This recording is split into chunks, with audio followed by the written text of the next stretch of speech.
Well, thank you very much for being with us today. So we're going to talk about how is AI transforming the economy and organization. It's a large topic, but we're going to focus on a few points, of course. I'm happy to have with me today Ludovic Quesnelle. You're the Group VP Digital Transformation and Solutions at ENGIE. Anne-Charlotte Philbert, Managing Director at Eurazeo, and Aaron Harris, CTO of Sage. I wanted to begin with a study that I read, I think it was 2 days ago. It's a study from Opinionway and Salesforce. It says that 94% of executives at French companies with over 50 employees claim to have initiated AI projects, but more than half of them remain at the exploration stage, and 30% say they have set up pilot project, and only 8% have moved onto deployment at scale, if we may say that. So my question is simple: are you surprised by that? I'm happy to start. So I'm not surprised. And I think today what's happening on the market is that we are seeing AI with two speeds. On the consumer side, obviously, you have a huge adoption with ChatGPT, Le Chat that was launched by Mistral a few days ago, so happy for the French tech. And what you said about the stats here, I'm not surprised because I went through a BCG report that was saying that only 20% of the AI projects were going beyond the proof of concept. So what is the bottleneck here, right? I don't believe it's AI itself. My belief is that it's the pace at which organization can adopt the technology. And you can have the best AI models, you can have the best AI strategy. If you don't drive change management within your organization, you will have low adoption by your employees and so low impact. There is a great example of Google. Google, of course, is one of the most advanced companies in AI. And today, Google automates 25% of its software thanks to AI. It means that 1/4 of the developer works is today automated, which is pretty huge. But it raises a bigger question, right, which is about reskilling and the future of work for these developers. So the former CEO of IBM said recently, if I remember well, that the thing is that AI will create a lot of new jobs. This is for sure.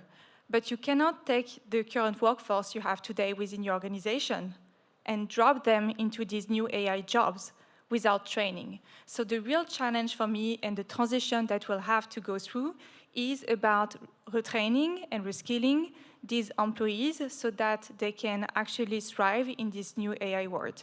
And just to finish on a more positive note, AI is it's not just about cost cutting. We talked about productivity gains here, but for me, it's only the visible part of the iceberg. AI is much more about value creation. So in the long term, I expect much more jobs creation thanks to AI than what we just talked about. Aaron? Yeah, I mean, I agree with everything that you said. We talk to small and medium-sized businesses about AI and the attitudes of these businesses towards AI and their adoption of AI every year. And we just completed another survey of around 6,000 businesses across Europe. And we noticed a real sea change in attitude towards AI. What we noticed was these businesses had gone from a belief and a hope that AI could come in and help them to solve problems and to automate, to really an expectation, right? And so what's been holding them back historically had been fears around data privacy and sort of the ethical issues of AI, and there's the obvious issues with skills. But what we learned this year is that those are no longer enough to prevent them from actually attempting to roll out AI. And there's all the obvious reasons that we've talked about that are blocking them. You know, we like to talk about trust a lot as the biggest barrier to adoption. But I think something that we need to recognize as the software developers and the AI developers of the world is that for small and mid-sized businesses, we need to give them solutions, not tools. Right? They need to be able to implement AI in a way that doesn't require them to have a big army of IT or consultants or to go through massive retraining if it's simply automating the workflows that they already do on a day-to-day basis. So I think that evolution in the industry of building AI as we move more towards solutions atop the tools that we're already getting really, really good at, we'll see that adoption among SMBs start to really accelerate. Yeah, maybe from an ENGIE standpoint, ENGIE is quite a big company. And we can observe a bit your ratio within ENGIE in different businesses. And for me, two elements maybe to complement. First, you need good data and really data quality. And it's difficult to get really good data at scale. So for a POC, it's easy. But when you go to pilot or you want to grow really and to scale, it's difficult and it goes to adoption. We need to convince our employees that data is a capital, it's a lot of value, and they have to work on it. So for me, it's one of the key topics from POC to scale. We have a lot of topics regarding data. And the second one, at least in ENGIE, maybe at the beginning we tried to do too much. So we try to have something that replace existing code or that are fully reliable. And it was too hard. If you enter in a logic where you say, okay, what I want to do is to give a copilot or to give an help to my teams, then it's much easier because you have the control of a human behind and you create a loop. When it's wrong, you can say, okay, with this data, it's wrong, and then you can really, with agility, build your product. If you try to do perfect in one shot, then you stop at the POC level. And so you are in different industries. So can you just tell me maybe first, Anne-Charlotte, how does AI have an impact on the way you do your job as an investor? Yes, great question. So as an investor, what I can tell you is that I'm hearing about AI about 100 times a day. It's the main topic of discussion for every investor in the venture capital industry right now. And the CEO of NVIDIA said something that I think states I would say, how the industry should think about it. AI will be the most transformative technology of the 21st century. It will affect every industry and every aspect of our lives. And as venture capital investors, our job is to invest in technology. So we are at the forefront of what's happening in AI, and we need to be aware of where to invest, where not to invest, and make choices about investment decisions. So every day I'm asking myself, where should I spend my time on? Where should I spend my money on? And there are a lot of things that we can do. We can invest in infrastructure layer of AI, we can invest in AI applications, and we can still maybe invest in traditional software companies. So while I don't have all the answers to these questions today, because I cannot tell you in 5 years from now we'll do this or that, I can tell you that today we have a few beliefs as growth investor at Eurazeo. So first, we won't invest in the infrastructure layer. Why so? Because we believe it will become a commodity, a bit like cloud computing became in the past. And I'm very happy to see Mistral and DeepSeek with this open source approach. I think it's very interesting in this market. Second, we are huge believers in the AI application layer. Why so? Because as we said, sorry, it's you, Harry, who said that, companies need solution.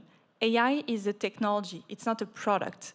So most companies don't know how to scale AI in a way that is cost efficient and secure for their organization. So recently we invested in a company called Cognigy that automates customer support for large enterprises. So for example, they automated 70% of the conversations of Lufthansa, so all their customer support, with a great accuracy. So this is a great example. And I would like to finish with a bit of a controversial point within the investor community. A lot of VCs right now are saying, you're not an AI company, I won't invest in you. I disagree.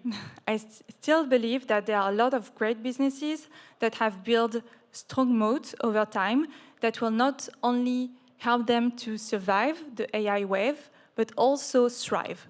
These companies might have proprietary database or network that are very valuable in the AI era. And an example about that is EcoVadis. It's one of our latest portfolio companies. EcoVadis is the largest ESG rating company worldwide, so they rate basically your supply chain. And they created a very large network of suppliers. So for any new customers that want to rate their suppliers, it's much easier to work with EcoVadis than with any other competitor. This network is very difficult to replicate for any new entrant, but for EcoVadis to implement AI within their product is just another feature, right? So my conclusion would be that AI for me is a necessity in the current environment to be able to compete, right? To become more efficient, to invest into growth and etc. However, it's not enough to win the market. The companies that will continue to strive and win are those that have created network and ecosystem around them that cannot be replicated by AI. Thank you. Yeah. I love that you took that talk track. I'm here to talk about AI today, but when I talk about sort of the technologies that are going to drive, future digitization of business, it's AI and networks. And they often work together. So thank you very much for bringing that up. And these two things work together in accounting workflows that every small and medium business has to do. And today those workflows they're almost always very manual and very repetitive and a bit soul-sucking, if you will. Every business has to pay their vendors, right? For example, they get invoices in.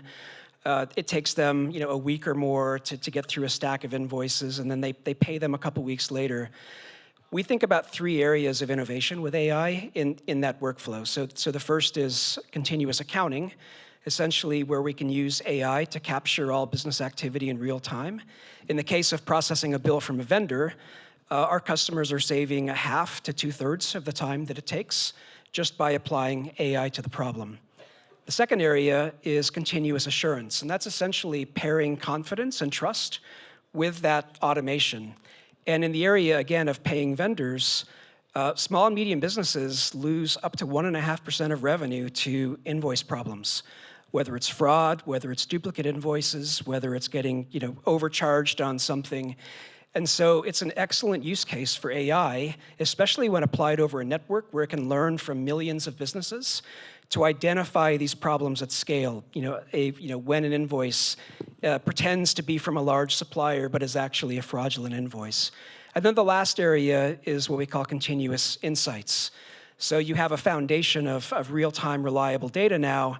We can use AI to discover the opportunities and the risks in that data far beyond what traditional technology can do, but also because we freed up the time from the workers who were doing that repetitive work. That's where they want to spend their energy now anyway.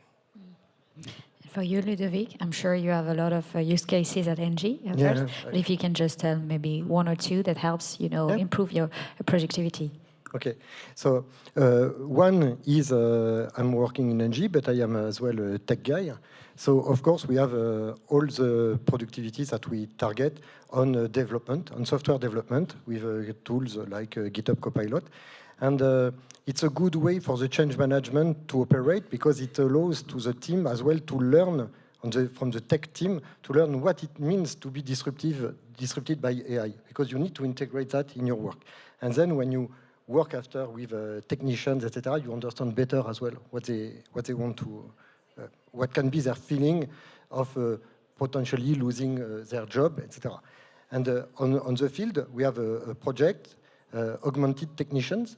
So the objective is to have a co-pilot for the technicians that go on site and that have maintenance intervention. So first of all, when a technician goes on site, in a client site, his objective is not only to perform all the maintenance, but is as well to have some business development to try to see what else ENGIE can do for this client. So we try to minimize the time required for the maintenance.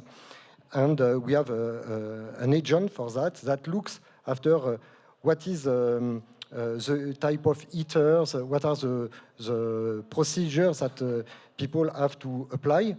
And the agent gives directly to the technician the procedures that he has to apply. And it avoids to have people that think that they know, they think that they know what they should do, and then you have accident. So from a health and safety perspective, people are much safer thanks to that. Okay. Now I wanted to talk about the impact of jobs, because I'm sure you read a lot of studies that show that AI will destroy a lot of jobs, and I'm sure you also read studies that say it won't destroy so much jobs. So what's the reality for you? What will be the reality, Aaron? Yeah, I mean, I think it would be disingenuous to sit here and say that AI is only going to create jobs. I think it's inevitable that some jobs will be impacted. But on balance, our view is that AI fundamentally makes today's workers more productive, and it enables them to work on more strategic things. If you take the accounting industry as an example, if you go back through the years in each sort of major evolution of technology, it's actually only served to make the industry stronger and bigger. And part of this, and this is getting really, really philosophical for a minute, but part of this is that the accounting industry exists to create trust in our markets, right? They audit the public companies, they help small and mid-sized companies be compliant, they provide information to lenders for credit decisions. This industry exists to create trust. The more we automate, the more trust that has a human behind it becomes valuable, right? And so my belief is that the more we depend on AI, which is inherently non-deterministic and sometimes unpredictable, the more we're going to value the humans that stand behind that and put their stamp on. What we like to say is AI is not going to be signing audit reports. That's going to be done by a human. So we genuinely believe the industry will get larger as a result of AI and the new values, the new services that accountants can bring to it. And Charlotte? Yes, so just to complement what you've said, I won't repeat a lot of good things that you said just right now. From a venture capital perspective, what we see is that AI is an enabler for any new founder to launch faster and better companies. So what we've seen over the past few months, and it has been really amazing to see that, is companies that have launched businesses with only like a few people, 5 to 10 people, and reaching very quickly 10 million, 20, 30 million of revenue. Why so? Because AI for them is a great tool to innovate and launch product faster. If you take like 10 years ago, if you wanted to launch a software business, you needed basically a bunch of developers that you needed to pay quite expensively because they are rare. And then you needed like marketing people, salespeople, and etc. What AI does first, it's automating software development pretty well. So you can launch a software product with only a few people in your team. You can automate marketing campaigns. You can automate most of the sales job. So for me, it's also a great source of innovation for these new companies that will want to come to the market. And so I'm pretty optimistic to see all of these great businesses that come to the market and that will raise, I hope, with us in the coming years. Yeah, maybe with a different angle.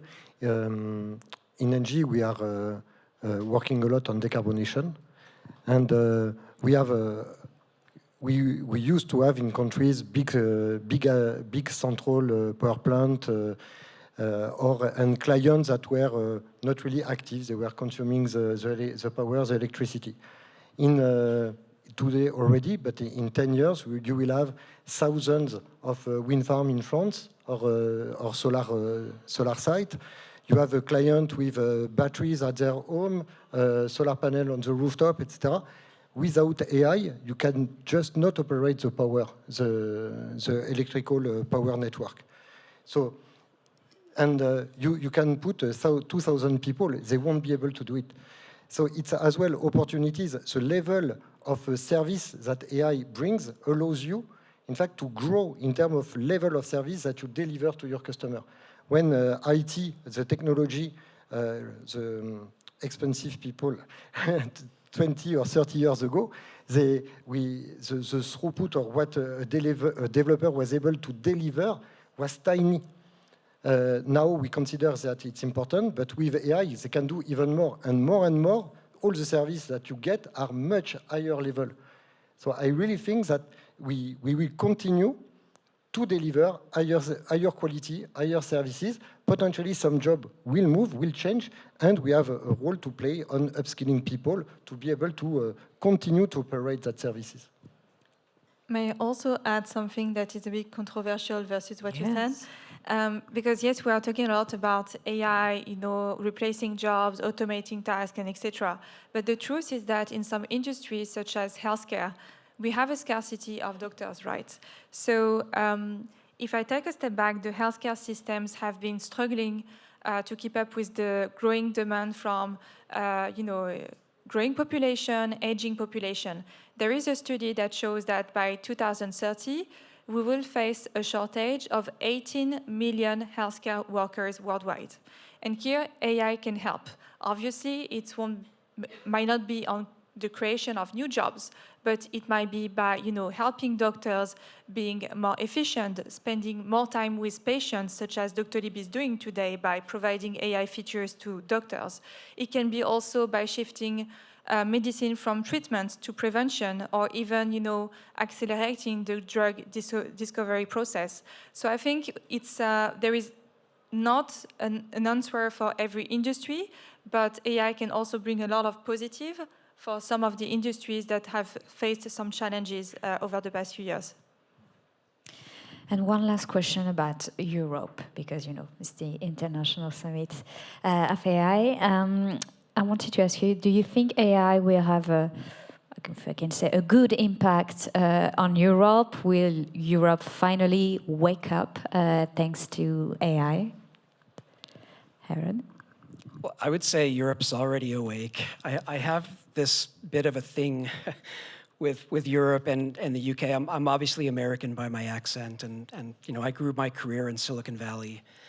And it always awes me and inspires me the level of talent that is here in Europe. There's a reason why, as a global company, we consciously decide to hire data scientists and AI engineers here in Europe and in the UK. So I really just a plea to Europe to be a bit more confident about your future, because you have no reason not to be.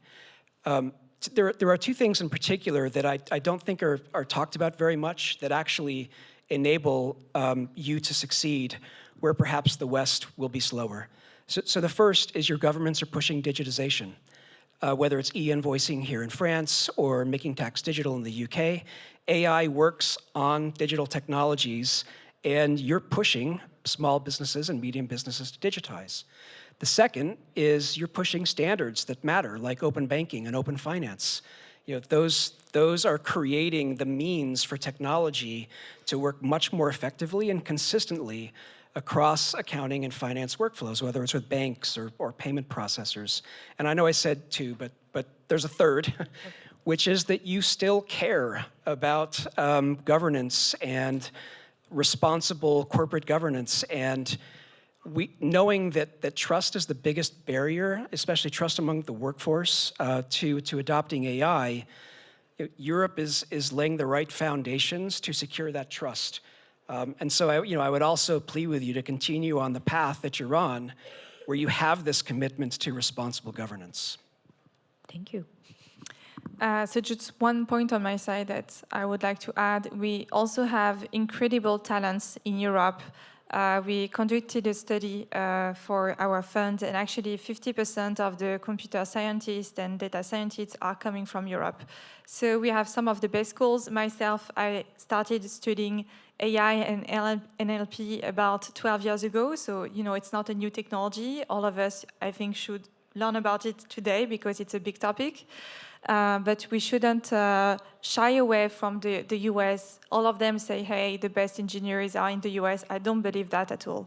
And the second point is that because we have great engineers that also have this European mindset of creating not only just like the biggest, the largest models, throwing capital at these models so that they can become, like the monopoly in the market, we are thinking smarter. We are thinking, okay, how can I optimize the architecture of my model so that it's consuming less energy and is much more sustainable for the future?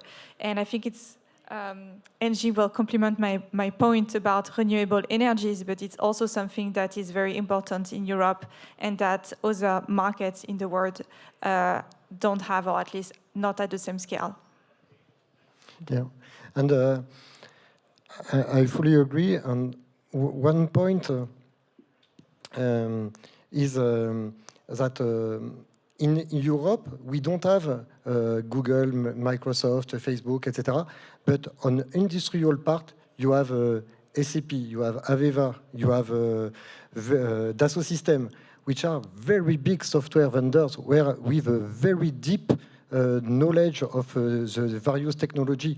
And okay, it's less well known by everybody, but it's clearly area of expertise where we see already some big software vendor from Europe growing on that area of AI.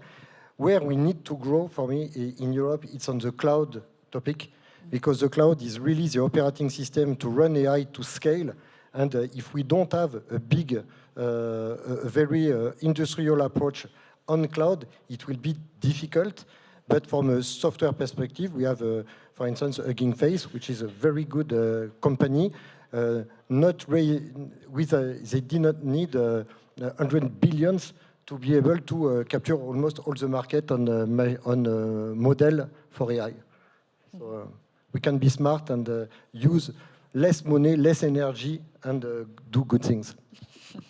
Well, thank you very much, the three of you, for taking the time. Thank you. Thank you.